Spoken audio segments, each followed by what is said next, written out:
여러분 안녕하세요. 강사 최유연입니다. 자, 저도 어떻게 시작을 해서 어떻게 여기까지 왔는지 그 모듈 C를 시작했던 게 엊그제 같은데 벌써 파트 5의 마지막 강의고 저희 S맷의 마지막 강의가 좀 되게 좀 모의고사 남아있긴 하지만 그 전체 과정 중에서는 마지막 강의로 16강이 준비가 되어 있습니다.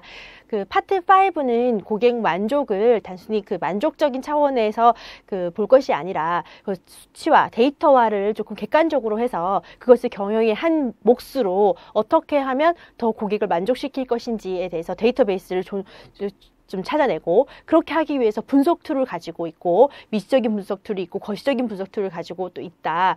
그리고 중간중간에 뭐 서비스 지향성이나 그 고객 가치 증진이나 각각 여러분께서 알아셔야 된다라고 하는 단어들을 찝어가면서 여기까지 왔습니다.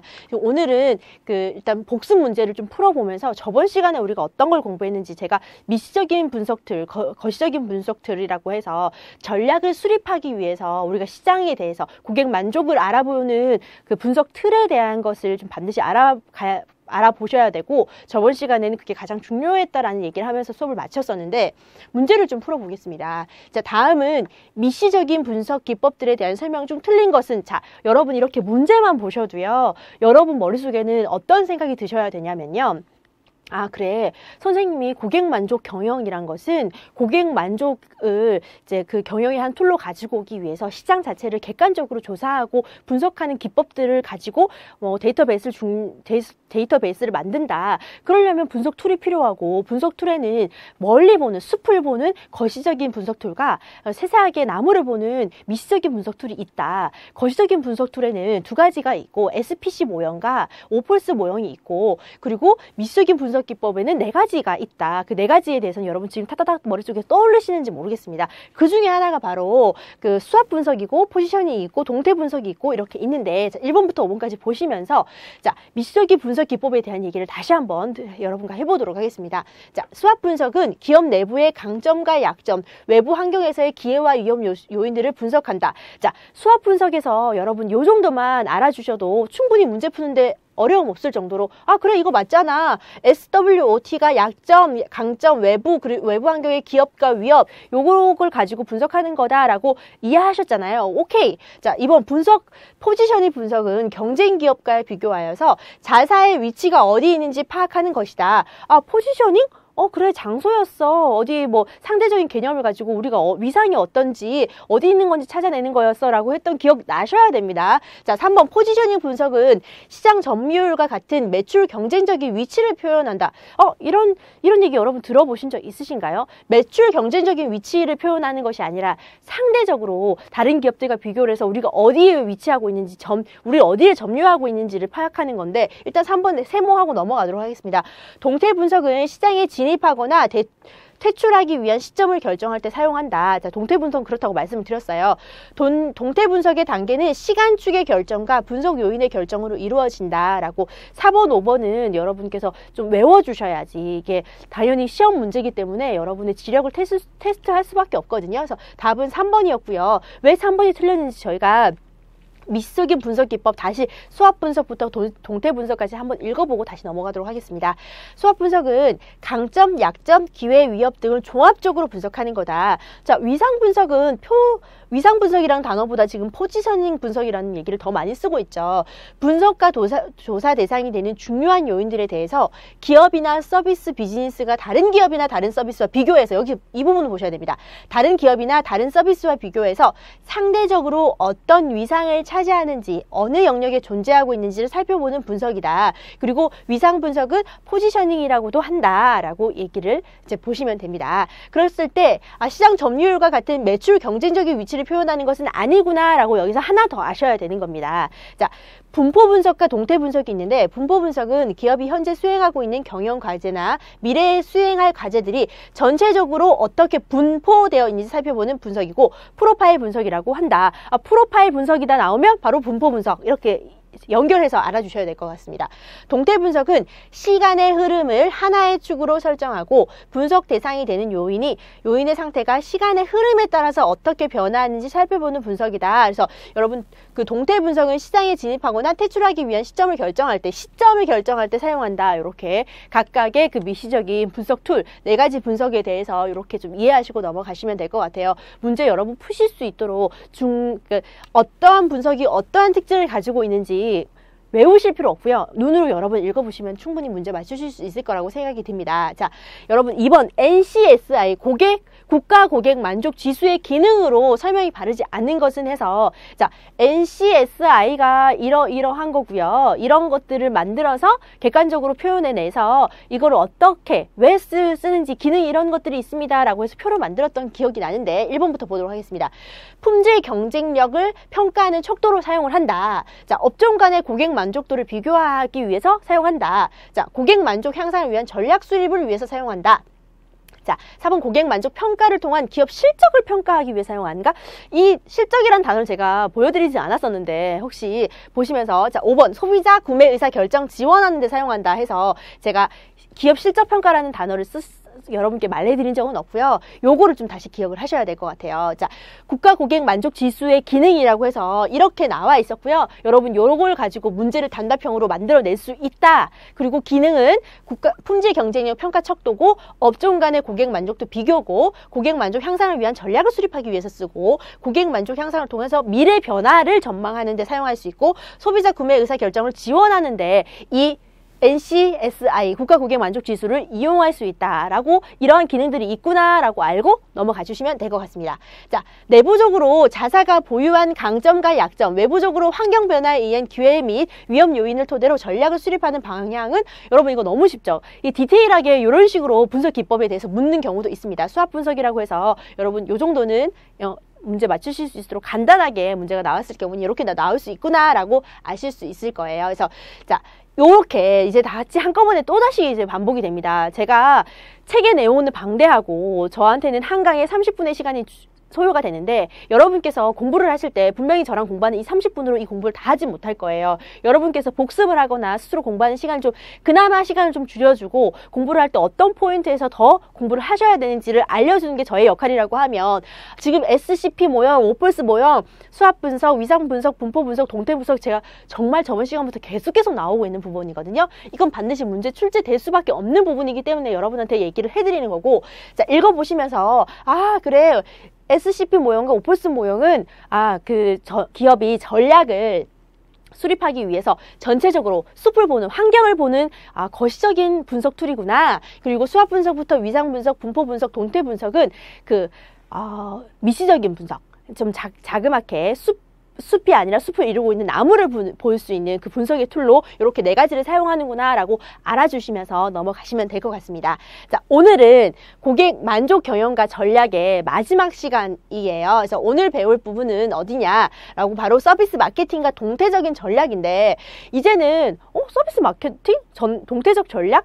단어 자체는 좀 생소할 수 있습니다. 한번 보면서 우리가 오늘 같이 고민해 봐야 되고 우리가 같이 공부를 해봐야 되는 내용이 어떤 내용인지 한번 살펴보도록 하겠습니다. 서비스 마케팅과 동태적인 전략에서 우리는 서비스 마케팅이 무엇인지 동태적 전략이 무엇인지를 공부를 할 건데 서비스 마케팅에서 보셔야 되는 것이 시장 조사와 소비자 분석입니다. 자, 우리는 계속 파트 5에서 얘기하는 것이 고객 만족이 결국에는 기업의 이용 창출에 굉장히 큰 요인이 되고 고객을 만족시키기 위해서는 그 고객에게 제품을 제공하고 서비스를 제공하는 내부 고객, 결국에는 우리 조직원들을 기쁘게 하고 행복하게 해야지 서비스를 제대로 전달할 수 있고 제대로 전달된 서비스 때문에 고객이 만족이 높아지면 기업의 경영 이익이 증가하고 그 이익은 다시 선순환적으로 해서 내부 고객에게 돌아온다 하는 그 경영 철학을 가지고 우리가 고객 만족 경영에 대해서 끊임없이 얘기를 해오고 있는데 그걸 가지고 이제 서비스를 마케팅적 요소로 좀 볼 것이다.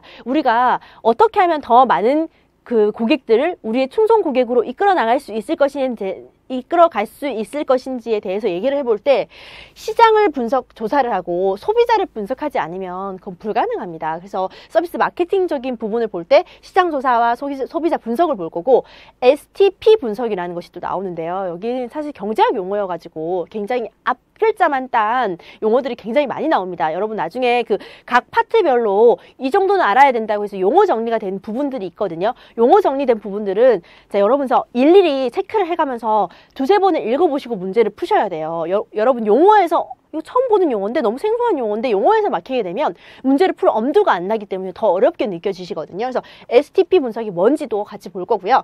자, 마케팅 믹스의 결정을 볼 거고 통합적 마케팅 그리고 커뮤니케이션 부분을 같이 보면서 아, 이게 서비스 마케팅이구나. 아, 서비스 마케팅이란 것은 이런 거를 같이 건드려주면서 이해할 수 있구나라는 걸 이해하시면 되고요.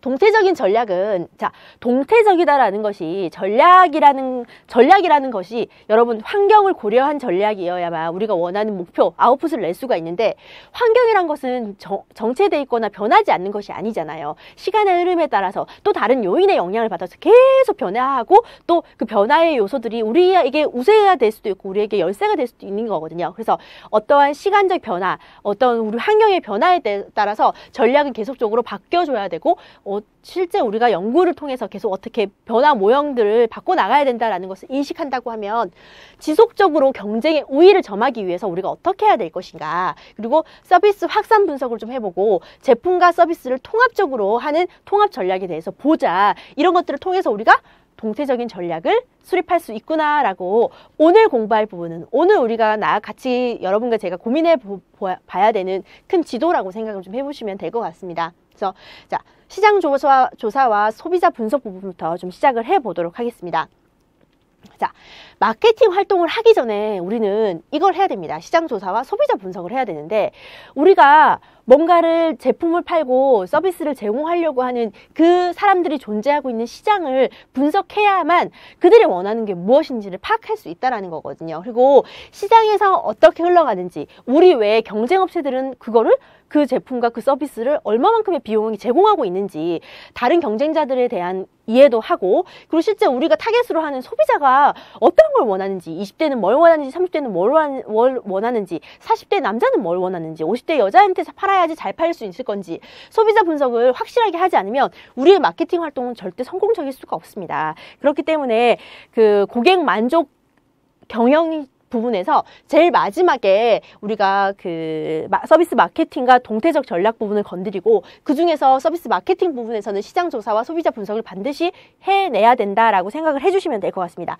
자, 시장 조사는 시장의 특성과 현황을 설명하는 정보를 수집하고 분석하고 보고하는 활동을 의미한다. 이 정도는 아시겠죠? 자, 구체적인 내용으로 시장 가능성의 평가를 하고 시장 점유율을 분석하고 시장 특성을 분석하고 지역별 특성의 조사, 점포의 조사를 하는 겁니다. 우리가 파는 이 제품이 우리가 제공하는 이 서비스가 어느 지역에서 누구를 상대로 했을 때 어떤 시장에서 더 잘 될 것인가에 대해서 파악을 해야 된다는 거죠. 그 조사 없이 단순히 덮어놓고 마케팅 활동을 한다고 해서 그만큼 우리가 원하는 아웃풋이 나오지는 않는다는 겁니다. 예전에는 그냥 그렇게 했어요. 왜냐면 우리가 제품을 만드는 게 제품이 몇 가지가 없었거든요. 그래서 오히려 그 제품을 필요로 하는 소비자가 우리를 찾아왔습니다. 하지만 이제는 어떤 기업에서 만드든 여러분 핸드폰만 생각하셔도 비슷할 것 같아요. 이제는 그 기능적인 차이가 크게 많지 않습니다. 그렇기 때문에 그 브랜드, 그 핸드폰을 판매하고 있는 그 회사의 브랜드 가치까지 파악하면서 물건을 선택할 수 있는 폭이 굉장히 넓어졌고 그만큼 그 고객을 만족시키는 게 더 어렵고 그 고객을 만족시키게끔 하기 위한 마케팅 활동하는 것도 훨씬 더 복잡하고 다양해졌다고 생각을 하시면 되거든요. 예전에는 TV 광고만 했어도 사람들이 다 할 게 없으니까 TV만 봤잖아요. TV 보면서 아 저렇구나 저런 제품 나왔구나 라고 생각하면서 마케팅 활동이 됐습니다. 근데 요새 사람들이 텔레비 많이 보나요? 요새 텔레비 광고 가지고는 그만큼 원하는 마케팅 활동이 안 된다고 하더라고요. 그러면 그 외에 다른 여러 가지 마케팅 활동들이 존재하고 이제 그 생각지도 못한 곳에 그 시장에서 마케팅을 진행할 때 사람들은 아 진짜 저런 제품 사야겠구나 라고 니즈를 건드린다는 거죠. 그래서 소비자 분석도 좀 이루어져야 되는데 소비자 분석은 소비자 개개인이 개별적이고 내면적인 특성과 성향을 좀 분석하는 것이고 마케팅 활동의 일부로서 새로운 서비스를 기획하고 개발하는 활동에 아주 기본이 되는 자 소비자 행동 분석을 하는데 시장을 세분화 조사하고 제품 포지셔닝 조사하고 제품 결정을 위한 조사, 광고 판촉을 위한 조사, 가격 결정을 위한 조사, 유통 의사 결정을 위한 조사 이런 많은 조사들을 어떻게 소비자 행동을 분석함으로써 가능하다라는 겁니다.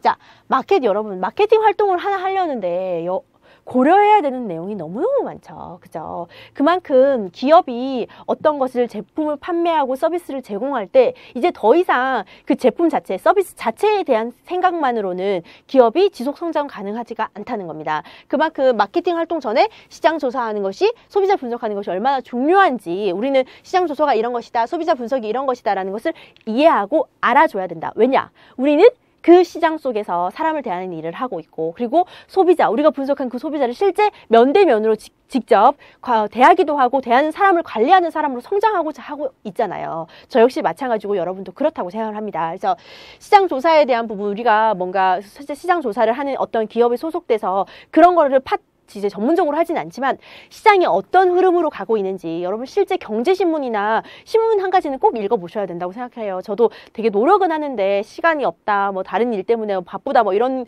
그 핑계를 대면서 좀 등한시하기도 하지만 저도 좀 여러분이랑 같이 약속을 좀 해야 될 것 같아요. 우리가 실제 움직이고 있고 그러니까 경영 활동을 하고 있는 이 시장 그리고 내 주변의 사람들에 대한 관심 이런 걸 통해서 우리가 시장 조사와 소비자 분석을 해낼 수 있다라는 생각을 좀 가지셔야 될 것 같습니다. 그래서 소비자 분석을 이렇게 좀 진행을 하고 나면 STP 분석이라는 내용이 나오는데 이거는 시장과 고객을 여러 영역으로 나누고 그 가운데서 집중적으로 공략할 영역을 선택해서 선택한 영역에서 차별적인 서비스를 제공하는 기준과 절차를 다루는 것이 바로 STP 분석이라는 것인데요. STP가 뭘 얘기하는 것이냐? 바로 시장을 세분화한다. 그리고 목표 시장을 선정한다. 그리고 포지셔닝 어떤 곳에서 해야 될 것인가를 결정한다 해서 이 앞자리를 따는 겁니다. STP 분석이다 라고 해서 그 서비스 마케팅에서 시장 분석하고서 그 시장을 분석하고 소비자를 분석했을 때 STP 분석이라는 또 다른 분석의 종류가 좀 나온 거죠. 여러분 그렇게 좀 이해를 해주시면 될 것 같습니다. 자, STP 전략은 크게 두 가지 방향에서 활용이 될 수가 있는데 좀 세세하게 STP 분석에 대해서 좀 얘기를 할 건데 고객을 욕구별로 나누고 소비 주체 인구, 통계학적 특성과 생활 양식을 감안하고 개별화된 시장으로 세분화한다. 이런 것들이 시장을 세분화한다고 생각을 하시면 돼요. 내가 팔 제품, 내가 제공할 서비스를 어떤 시장에 내놔야지 더 매력적인 요소로 다가올 것인가. 덮어놓고 그냥 쫙 깔아놓고 사세요. 이런 서비스 제공합니다가 아니라 어떠한 시장에 가서 우리가 그거를 제공해야지 훨씬 더 매력적인 요소로 다가올 것인가를 보는 거고요. 그리고 세분화된 시장에서 타겟을 결정하는 겁니다. 세분화된 시장별 매력도 분석을 하고 마케팅 노력을 집중하고자 하는 특정 시장을 선택하고 경쟁자보다 우위의 경쟁력 있는 시장을 선택한 타겟을 결정한다라고 생각을 하시면 되고요. 그 고객의 마음속에 남기를 원하는 기업 및 제품의 이미지를 선택합니다. 이제 포지셔닝 하는 겁니다. 포지셔닝이 다른 상대적인 기업과 다르게 우리는 어떤 요소를 가지고 있어야 되지? 왜 그 어떤 기업 하면 떠오르는 그 느낌이 있잖아요. 나는 우리 기업이 이런 방향으로 나아가야지 다른 기업들과 다르게 경쟁 우위를 점할 수 있고 실제 우리 기업을 보는 다른 소비자들이 우리를 이렇게 인식할 거야 라는 그 기업의 브랜드를 만드는 것도 바로 포지셔닝이라고 생각하면 되거든요. 그래서 광고비 굉장히 비쌉니다. 그렇죠. 그렇지만 그만큼 쏟아붓는 광고 비용에도 불구하고 아웃풋이 다른데 크게 영향을 미쳐서 나오기 때문에 지속적으로 광고를 하고 브랜드 관리를 통해서 그런 것들 포지셔닝을 실시한다. 자, STP 분석은 바로 이렇게 시장 세분화, 목표 시장 선정, 포지셔닝 부분을 다 분석을 해서 우리 어느 시장에 갈 것인지, 어느 소비자를 타겟으로 할 것인지를 분석해서 결국에는 우리가 원하는 마케팅을 활용할 거고 마케팅을 잘해서 우리가 뭘 원하는 거죠, 여러분? 결국에는 우리의 고객들이 우리의 총선 고객으로 이어지고 기업의 궁극적인 목적은 이 기업의 이용을 창출하는 것이다. 그렇게 창출된 기업의 이익은 또다시 기업이 다 가지는 것이 아니라 내부 고객이 돌려주고 내부 고객은 또다시 만족된 그 행복한 마음으로 또다시 서비스를 제공하는 선순환 구조로 가는 것이 바로 고객 만족 경영이다 라고 전체적으로 머릿속에서 그 14강부터 14, 15, 16이 쭉 이어지는 그런 것을 여러분 좀 아셔야 돼요. 단순히 모듈 C의 파트 5만 그런 것이 아니라 파트 5는 파트 4, 3, 2, 1이랑 또 연결이 되고 모듈 C는 모듈 B, 모듈 B는 모듈 A랑 연결되는 그런 전체적으로 SMAT이 그러한 툴을 가지고 만들어진 자격증 시험이거든요. 그래서 제가 모듈 A 공부를 할 때는 여러분 A 자격증 따는 것이 문제가 아니라 머리부터 발끝까지 여러분이 서비스 경영 마인드를 겸비한 사람으로 재탄생하는 것이 저와 여러분의 목표다라는 것을 얘기를 했고, 모듈 B를 공부할 때는 마케팅적인 그 전문가, 관리자가 좀 되기 위한 목표를 가지고 공부를 합시다라고 얘기했고, 모듈 C는 이제 한 단계 더 업그레이드 돼서 컨설턴트, 운영 관리자가 되기 위한 목표를 가지고 공부를 합시다라고 하고 오늘까지 왔어요. 그죠? 전체적으로 흐름이 어떻게 이어지는지를 큰 그림으로 그려주실 수 있으셔야 됩니다. 자, 이렇게 넘어가도록 하겠습니다. 그래서 STP 분석의 목표는 신제품 컨셉을 도출할 때 사용하기도 하고요. STP를 미리 수립해보는 방안, 이미 도출된 신제품 컨셉을 STP에 적용하는 목적으로 사용을 해서 결국에 STP 분석이 우리가 고객 만족 경영을 하는데 훨씬 더 도움이 된다. 분석하는 것 자체가 사실 간단한 작업이 아니거든요. 그런데 그걸 한다는 건 우리에게 어떠한 이유가 있고 목표가 있기 때문이라는 거죠. 그 기능을 하기 때문에. 그래서 이렇게 STP 분석을 통해서 신제품 컨셉을 도출해낼 수 있고, STP를 미리 수립해보는 방안, 이미 도출된 신제품 컨셉을 STP에 적용하는 그런 기능들을 가지고 있다라고 해서 서비스 마케팅과 동태적인 전략 부분, 특히 서비스 마케팅 부분에서 시장 조사와 소비자 조사를 확실하게 할 것이고, 그리고 STP 분석에 대해서는 여러분이 반드시 알아두셔야 될 것 같습니다. 자, 틈새 시장이라는 단어가 이 책에 나오는데요. 여러분 반드시 숙지하시고 가셔야 되고요. 실제 혹시 여러분, 저는 제가 그런 꿈이 있거든요. 제가 지금은 어떤 조직에 소속되어 있는 조직원으로서 업무를 굉장히 열심히 나름 노력하면서 하고 있지만, 내가 인생을 정리하는 한순간 전까지는 내가 어떤 대표, 사장 이런 명함을 반드시 가진 사람이 되고자 하는 게 제 인생의 목표예요. 그랬을 때 여러분 혹시도 저랑 비슷한 꿈을 가지고 계신 분이 있으시다고 하면, 우리가 마케팅을 나중에 반드시 또 한 꼭지로 공부를 좀 하겠지만 틈새 시장이라는 것을 좀 반드시 저랑 같이 공부를 들어보자 라고 하는 개념으로 좀 아셨으면 좋겠다라는 생각이 들어요. 자, 개념이 있고요. 전제 조건이 있고 특징이 있습니다. 자, 틈새 시장의 개념이 무엇이냐 이렇게 딱 보셔야 돼요. 하나의 세부 시장을 더 작은 하위 세부 시장으로 나누어서 시장의 빈틈을 공양하는 새로운 상품을 시장에 출시하는 것이 틈새 시장입니다. 자, 여러분 예를 들면 세탁 세제가 있어요. 세탁 세제에 액체 세제가 나오고요. 가루 세제가 나왔어요. 이젠 더 이상 세탁기 세제 시장에 새로운 제품이 없을 거라고 생각했던 그 순간, 여러분 한장 세제라고 들어보셨어요? 이게 어떻게 만들어진 건지 모르겠는데 그냥 딱 한 장으로 종이같이 생겼어요. 꺼내서 세탁기에 넣기만 하면 그 한 장으로 모든 게 다 이루어지는 거예요. 제가 그거 보면서 이게 바로 틈새 시장이구나. 우리가 더 이상 개발할 것이 없다라고 하는 그 순간, 막다른 순간에서도 정말 하나의 요소만 탁 바꿔서 새로운 제품이 만들어지는구나. 이런 걸 가지고 이게 진짜 진정한 기업이 지속 성장할 수 있는 원동력이구나라는 생각이 들었거든요. 그만큼 시장 점유율을 유지하기 위해서 반드시 필요하고요. 니치, 빈틈, 틈새라는 의미를 가졌습니다. 특정한 성격을 가진 소규모의 소비자를 대상으로 판매 목표를 설정하는 것이 바로 틈새 시장을 공략하는 건데요.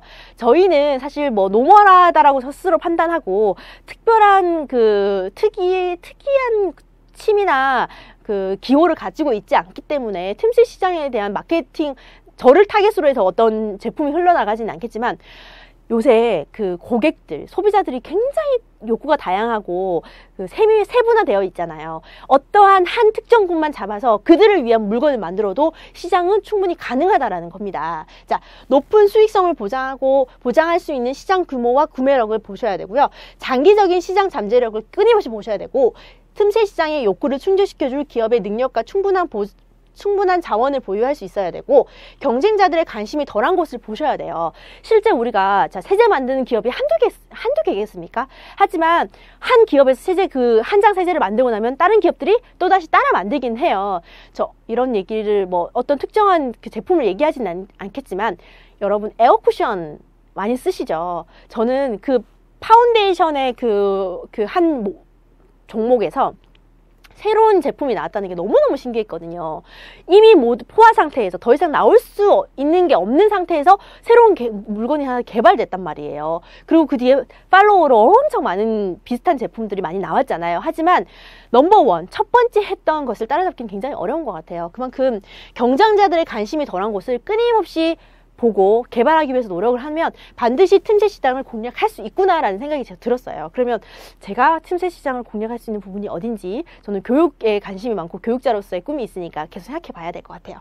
자, 소비자들의 신뢰 관계가 돈독하여서 경쟁자들을 방어할 수 있어야 되는 부분이 반드시 좀 필요하고요. 자, 끊임없이 변화하고 없어지거나 새로 만들어지기도 하고요. 여러 기업이 같은 틈새 시장에 공존하기도 하고 틈새 시장이 예상외로 대형 시장을 형성하기도 합니다. 그래서 자, 시작은 미비하나 끝은 창대하리라는 그런 얘기가 있는데, 정말 작은 곳에서 시작하지만 크게 보잖아요. 저나 여러분이나 사람을 상대하는 사람으로서 저희에게 디테일한 거, 정말 작은 거 하나까지 저희는 관심을 가지고 애정을 가지고 해줘야 된다라는 생각이 들었거든요. 좀 마찬가지로 좀 다른 얘기로 좀 넘어오면, 우리가 사람을 대하는, 그리고 우리가 어떤 관리자로서 우리 밑에 조직원들을 관리하는 사람으로 커 나갈 때 정말 작은 부분까지도 고려해 줄 수 있는 그런 사람이 돼야 되지 않을까. 그래야 우리가 원하는 어떠한 곳까지 올라갈 수 있지 않을까라는 생각이 좀 들었습니다. 틈새 시장에 관한 얘기, 책에 나와 있는 부분 꼼꼼하게 읽어보시고요. 문제에서 틈새 시장에 관한 얘기가 자주 출제되고 있기 때문에 반드시 알아주셔야 되는 용어입니다. 자, 그리고 마케팅 믹스의 결정인데요. 우리가 마케팅 활용을 하기 전에 시장을 분석하고 소비자 분석을 했어요. 해보고 진짜 이제는 막다른 골목이 왔는데 정말 요건 되겠다 하는 틈새 시장까지 봤습니다. 그랬을 때 마케팅 믹스를 결정해야 되는데, 자, 이제는 어떠한 한 가지만으로 그 고객의 욕구를 만족시킬 수가 없다라는 얘기 계속 해왔어요. 그만큼 고객의 욕구는 다변화되고 복잡하고 세분화되어 있단 말이에요. 그랬을 때 마케팅 믹스라는 것이 하나를 볼 것이 아니라 여러 개 섞겠다라는 그런 의미로 보면, 서비스 및 제품을 고객에게 홍보하고 판매하기 위한 세부적인 프로그램들을 마케팅 믹스라고 하면서, 서비스 마케팅 전략에서 마케팅 믹스를 효율적으로 선택하고 운영하는 것도 아주 중요하다. 그만큼 마케팅 믹스가 우리가 시장에서 어떤 고객에게 우리가 다른 기업보다 우월합니다, 우리 다른 기업보다 더 좋은 것을 제공합니다 라는 것을 알리고 마케팅하기 위해서 필요하다, 그만큼 중요하다라는 개념으로 마케팅 믹스를 좀 이해해 주시면 될 것 같아요.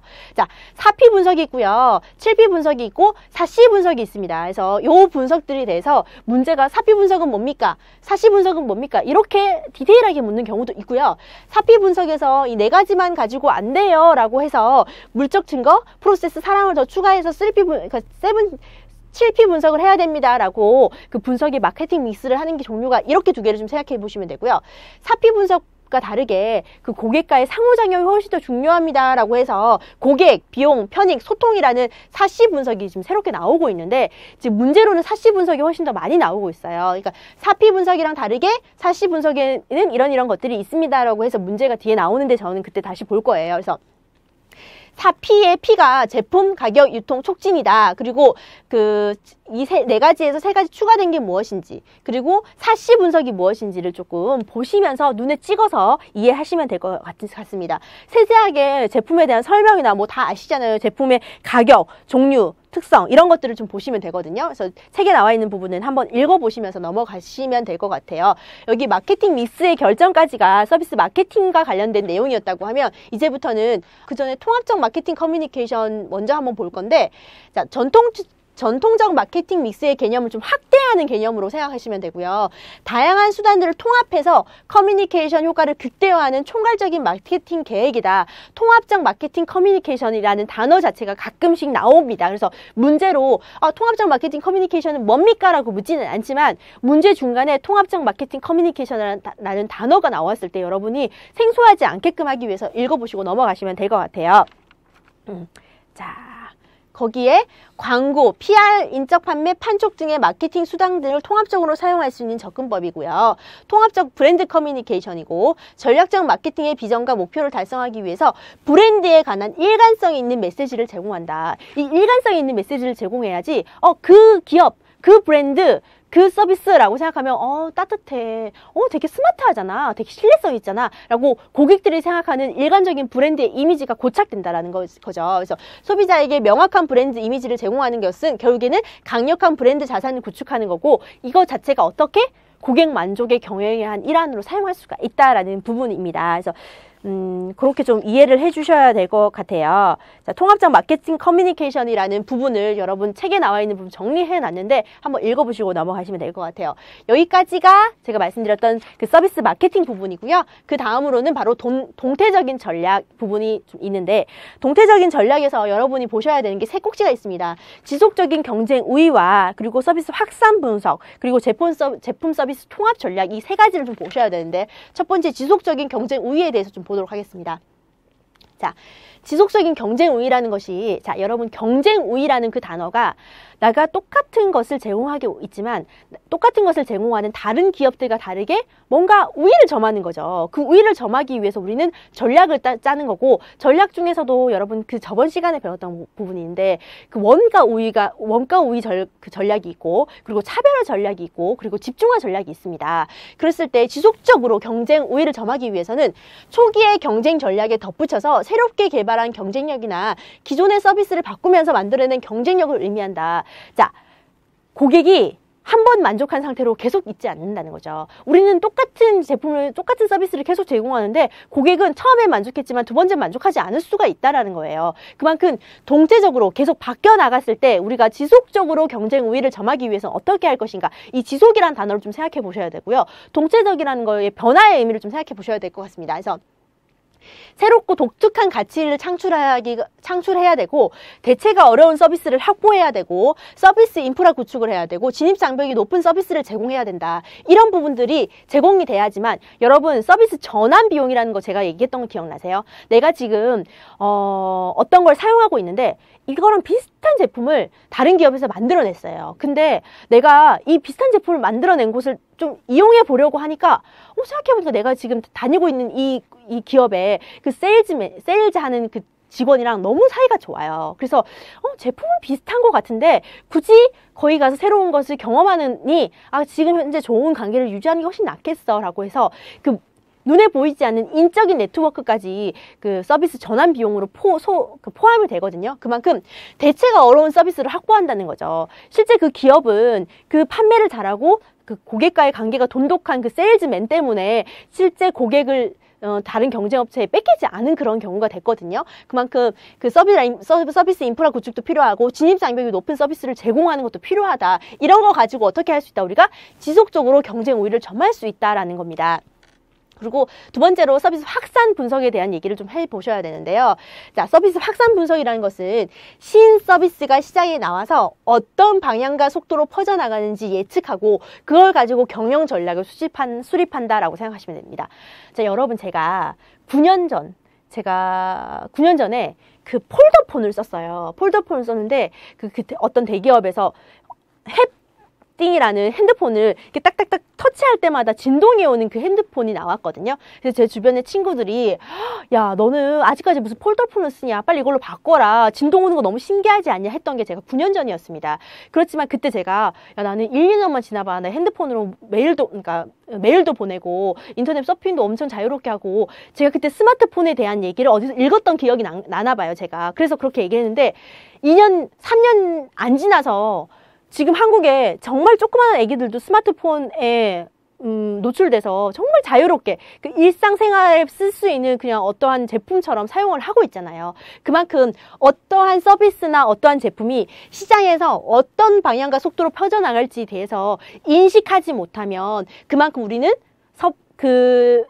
소비자들을 파악하는 게 제대로 되지 못했고 동태적으로 전략을 수립할 수가 없다는 겁니다.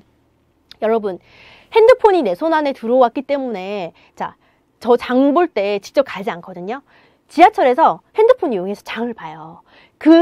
단순하게 이 한 가지 예를 들었을 뿐이지만 이런 환경적인 변화들이 생기기 때문에 어떤 기업들, 또 다른 기업들, 전혀 연관이 없을 것 같은 기업들의 전략에도 영향을 미친다는 겁니다. 그만큼 신서비스, 신제품이 시장에 나왔을 때 어떠한 방향과 속도로 퍼져나가는지 예측하지 못하면 경영 전략 수립을 하는 것 자체는 실패로 이어지기가 높고요. 그럴 때는 동태적인 전략을 사용할 수가 없다라는 겁니다. 그렇게 해서 서비스 확산 분석에 대해서 좀 알아보셔야 되는데, 외부 미디어 이 서비스 확산은 그 외부 미디어 채널에 의해서 이루어지고요. 또 내부의 대인 채널에 의해서 이루어진다라는 것을 기본 바탕으로 하고 있습니다. 다른 사람들이 야 그거 쓰니까 되게 좋더라. 사람들 그렇대 라고 해서 외부에서 텔레비 보니까 또 나오네? 외부에서 계속 채널들을 통해서 나에게 인식을 시켜주는 게 있고요. 내부적으로 나의 주변 사람들에 의해서 그런 채널들을 통해 가지고 서비스 확산 분석을 알아낼 수 있는 두 가지 요인을 통해서 우리가 어떻게 방향과 속도를 예측할 수 있다라고 생각해 보시면 되고요. 외부 채널을 통한 확산은 광고나 인터넷 등을 통해서 얻는 정보만을 가지고 구매를 결정합니다.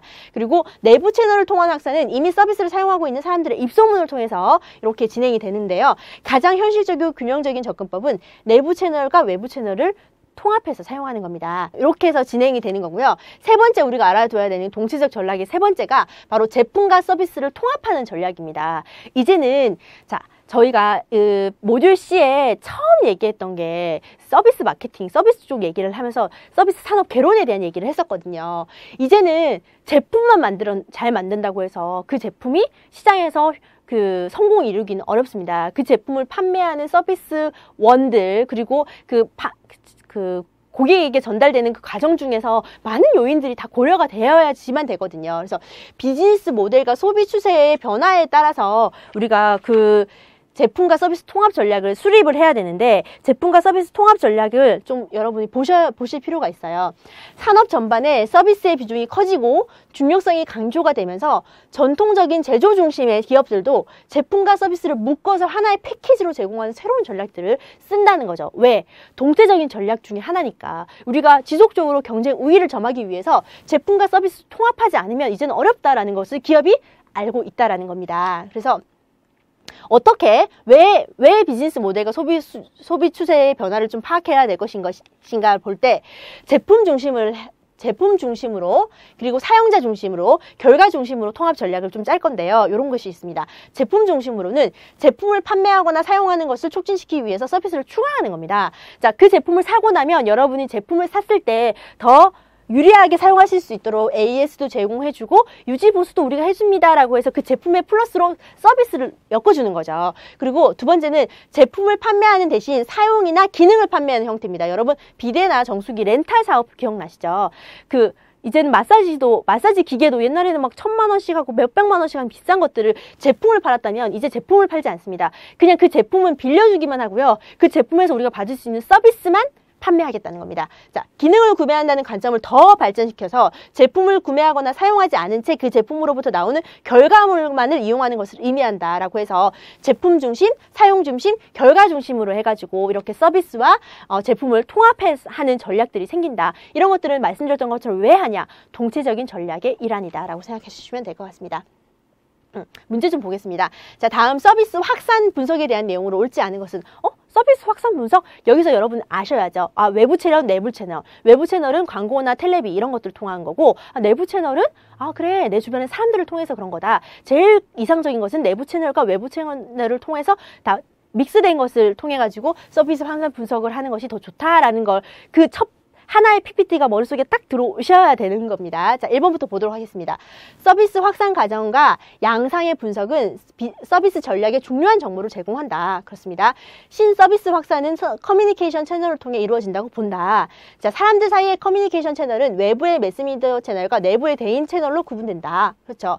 서비스 확산 분석의 대표적인 바스 모형은 혁신자와 비혁신자 그룹으로 나뉜다. 자, 바스 모형은 잠재적인 새로운 서비스의 채택자들이 두 가지 형태의 커뮤니케이션의 채널에 의해 영향을 받는다고 가정한다. 자, 여러분 1번부터 3번까지는 오케이가 됐어요. 그런데 4번, 5번에 바스 모형은 선생님이 얘기 안 했는데 라고 생각하시겠죠. 혹시 저랑 만나기 전에 예습을 하신 분은 아마 그 서비스 확산 분석 얘기를 하면서 바스 모형이 나왔던 거를 보셨을 거예요. 근데 아마 대부분이 예습 안 하고 저랑 그냥 만나셨겠죠. 그랬을 때 바스 모형이 무엇인지에 대해서는 아마 잘 모르실 거예요. 그래서 그 책에 나와 있는 부분을 좀 보셔야 되는데, 자, 바스 모형은 서비스 확산 분석의 대표적인 함수예요. 이렇게 이걸 좀 보겠습니다. 그 대표적인 함수인데 거기에 혁신자와 모방자가 있습니다. 자, 혁신자와 비혁신자 그룹이 아니라 혁신자와 모방자가 있는데 혁신자가 외부 채널의 영향을 받아서 서비스 확산이 되는구나 라고 생각하시면 되고요. 모방자는 내부 채널의 영향을 받아서 다른 사람들이 모방해서 구매 결정을 하는 거예요. 자, 혁신자와 모방자를 가지고 서비스 확산 분석을 한다라고 하는 것이 대표적인 바스 모형이고요. 바스 모형에는 혁신자, 모방자가 있다라고 이해하시면 되고, 잠재적인 새로운 서비스의 채택자들이 두 가지 형태의 커뮤니케이션 채널에 의해 영향을 받는다고 가정한다라는 것이 바스 모형이다. 자, 이 문제는 여러분이 답을 찾는 것이 중요한 게 아니라 저랑 같이 서비스 확산 분석에 대해서 다시 한번 이해하는 그 목적으로 이 문제를 가지고 온 거예요. 여러분 그렇게 이해하시면 됩니다. 자, 다음은 마케팅 기법 중에 기존의 4P 믹스가 아닌 4C 믹스로 개선하자는 내용의 4CS가 아닌 것을 골라라 이러는데 제가 지금 여기 띄워놨습니다. 여러분 제가 이렇게 아까 이런 식으로 문제가 나옵니다 라고 했었는데 실제 이런 식으로 나와요. 문제가 보면 4C가 뭐냐, 고객 비용 컨셉은 아닌데 편익 소통. 내가 외웠던 그 단어 아닌 거 찾아내시면 됩니다. 그래서 4P가 뭔지, 4C가 뭔지 여기서 다시 한번 보시고 넘어가도록 할게요. 4C 분석을 볼 때는 고객, 비용, 편익, 소통 이 네 가지를 보아야 된다라고 이해하시면 될 것 같습니다. 자, 이렇게 모듈 C의 파트 5까지 다 마무리가 됐어요. 이제는 그 S맷 전체가 다 마무리가 됐다고 생각을 하시면 될 것 같습니다. 여러분 저랑 같이 모듈 A부터 B, C까지 차근차근 공부하신 분도 계실 테고요. 뭐 B를 같이 공부하셨던 분 아니면 C에서 처음 만나신 분들 어떻게 됐든지 간에 저는 사람과 사람 간의 관계에서는 인연이 반드시 있다라고 생각을 하거든요. 비록 저희가 오프라인에서 강의를 같이 만났지만 매 강마다 제가 여러분께 전달하고자 하는 저의 열정이 좀 전달이 됐었던 과정이었으면 좋겠다라는 바람을 좀 가지면서 다음 시간에는 마무리 모의고사로 마지막으로 여러분 만나 뵐 거예요. 여러분 긴 시간 동안 공부하신다고 고생 많으셨고요. 저는 모의고사에서 다시 뵙도록 하겠습니다. 감사합니다.